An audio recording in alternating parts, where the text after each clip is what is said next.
Assalamualaikum warahmatullahi wabarakatuh. Di sini saya Yesia Branti T 2019-1030 akan mengusung tema problematika terkait dengan meningkatkan motivasi belajar siswa dengan berdasarkan teori humanistik.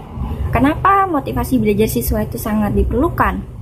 Kenapa menjadi hal terpenting? Ini didasarkan bahwasanya motivasi itu merupakan dorongan yang timbul dalam diri seseorang secara sadar maupun tidak sadar untuk melakukan suatu tindakan dengan tujuan tertentu. Demikian, maka motivasi itu sangat penting karena motivasi itu sangat berhubungan erat dengan yang namanya minat. Motivasi dan minat seseorang dalam belajar akan menggerakkan seseorang untuk belajar. Dalam proses pembelajaran ini menjadi hal terpenting. Namun, seringkali siswa itu mengalami fasenya tuh naik turun, dalam artian dia kadang termotivasikan. Namun ada kala dia tuh turun motivasinya, bahkan bisa jadi motivasi itu menghilang. Dalam artian motivasinya dia itu terpengaruhi oleh dua faktor. Faktor internal yang dari dirinya dia sendiri, kenapa dia sampai berubah motivasinya, atau faktor eksternal yang berasal dari luar dirinya. Kondisi apapun yang membuat dia itu jadi nggak termotivasi untuk belajar. Contohnya saja faktor eksternal itu cara mengajar. Guru dalam pembelajaran itu memberikan sebuah materi. Biasanya anak itu turun motivasinya karena seringkali guru itu mengajar dengan cara yang monoton dan tidak memperhatikan siswanya. Dia otoriter. Apa yang saya berikan harus kamu kerjakan. Sudah, stop sampai situ saja terkait dengan pembelajaran. Tapi dia tidak memperhatikan bagaimana kondisi psikologi siswanya. Dia tidak berhubungan erat dengan siswanya. Banyak sekali terjadi demikian. Meningkatkan motivasi belajar siswa berdasarkan teori humanistik, saya memiliki pengalaman pribadi terhadap hal demikian. Saya memiliki guru akidah akhlak ketika saya di bangku aliyah, namanya Bapak Suryadi Joko Yuwono.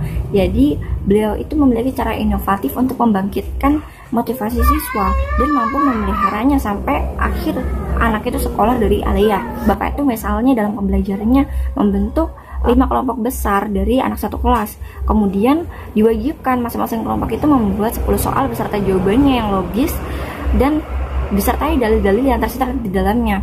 Kemudian bapak tersebut meminta soal dikumpulkan ke depan. Bapak tersebut kemudian menuliskan masing-masing angka kelompok di papan tulis seperti ini. Kemudian beliau membuat undian yang sama juga dengan angka ini. Nah, masing-masing kelompok mengambil nomor undian tersebut, kemudian menjadi pasangan kelompoknya. Misalnya, kelompok 1 mendapat nomor 3 dalam undiannya, sehingga dia berpasangan dengan kelompok 3. Begitu juga kelompok 2 dan kelompok 5. Jadi peraturan mainnya, orang-orang kelompok 1 ini menjawab soal yang dibuat oleh kelompok 3 beserta dalil-dalil rasional sudah dibuat oleh kelompok 3. Dan itu jawabannya harus sesuai untuk jadi nilai harian ada akhlak ketika di bangku aliyah tersebut. Nah, melalui cara yang demikian tentunya meningkatkan atensi siswa dalam belajar. Jadi siswa ini lebih sering membaca buku dan memahaminya serta mengetahui apa saja dalil-dalil yang terkaitan dengan materi tersebut. Jadi ini sangat pas sekali dengan teori humanistik terkait dengan teori kepribadiannya dan motivasi. Motivasi tentunya sudah terbentuk di sini karena siswa udah pasti jadi rajin belajar dan membaca. Terkait dengan kepribadian, Bapak Jokowi ini setiap hari Jumat mengelilingi kelas, absen siapa yang nggak potong kuku. Kemudian beliau membawa potongan kuku, diberikannya kepada orang yang belum potong kuku. Begitu juga ketika kita melepas sepatu ketika sholat duha. Bapak itu sangat memperhatikan sekali melepas sepatu itu menggunakan kaki apa dahulu. Ketika enggan-enggan untuk menegur kita, dengan tegurannya tersebut kita akhirnya termotivasi untuk disiplin dan merubah kepribadian kita ketika ada di sekolah. Dan jadi kita secara tidak langsung membentuk kepribadian kita sesuai dengan syariat Islam karena Bapak Joko tersebut.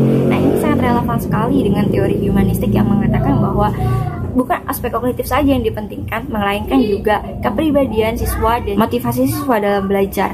Selain itu, Bapak Joko dalam pembelajaran ini sangat menaruh atensi terhadap masing-masing anak didiknya. Sekian, terima kasih.